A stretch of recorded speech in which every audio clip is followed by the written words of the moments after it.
திராவிட முன்னேற்ற கழகம் ஆட்சிக்கு வந்த பிறகு 5 லட்சம் கோடி கடன் வாங்கியிருக்கிறீங்க. 5 லட்சம் கோடி கடனை வாங்கியிருக்கிறீங்க. 73 ஆண்டு காலம் பல்வேறு கட்சிகள் ஆட்சி செய்து 2021 முடிய 4,85,000 தான் மொத்த கடன். ஆனா திராவிட முன்னேற்ற கழகம் ஆட்சிக்கு வந்து 2021 2026 வரைக்கும் 5 லட்சம் கோடி கடனை வாங்கி தமிழ்நாட்டு மக்களை கடனாளிக்கு விட்டீர்கள்.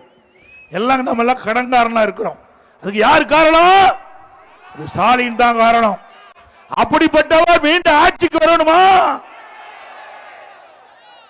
இன்றைக்கு அது மட்டும் இல்ல, நீங்க எல்லாம் நினைச்சிட்டு இருக்கிறீங்க ஏதோ அரசாங்கம் கடன் வாங்குது நமக்கு என்னன்னு.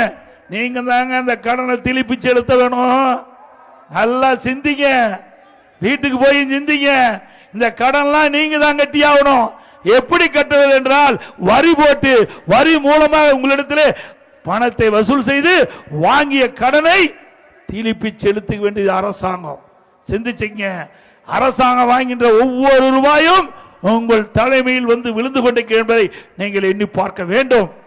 அது மட்டுமல்ல, இன்றைக்கு திராவிட முன்னேற்ற கழகம் ஆட்சிக்கு வந்த பிறகு இன்றைக்கு கொடுக்கப்பட்ட வாக்குறுதியை நிறைவேற்றினீர்களா?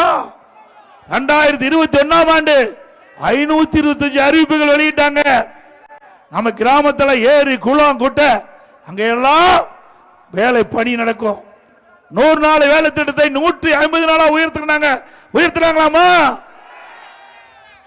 100 நாள் வேலை திட்டத்தில் பணிபுரிகின்ற ஊழியருக்கு சம்பளம் உயர்த்தினாங்க, அதுவும் உயர்த்தல. 100 நாள் வேலை திட்டத்தை 180 நாளாக உயர்த்தினாங்களா? செய்யல. அதோட இன்றைக்கு ஒவ்வொரு குடும்பத்திற்கும் 100 ரூபாய் கேஸ் மானியம் கொடுப்பதா சொன்னாங்க. ஒவ்வொரு கொடுத்தாங்களா? ஒவ்வொரு குடும்பத்திற்கு கூடுதலா 1 கிலோ சக்கரை ரேஷன் கடையில் கொடுப்பதா சொன்னாங்க. கொடுத்தாங்களா?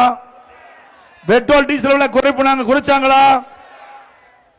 அது மட்டுமல்ல, நம்முடைய மாணவ செல்வங்கள் கல்வி கற்பதற்கு வங்கியில கடன் வாங்கினாங்க. கடனை கட்டாங்களா? அந்த கடன் ரத்து பண்ணாங்களா? ஆக ஒண்ணுமே செய்யல. எப்பொழுது பார்த்தாலும் ஸ்டாலின் பேசுறாரு. எல்லாம் பெண்கள் நிறைய வந்து அமர்ந்திருக்கிறீங்க, சிந்திச்சு பாருங்க.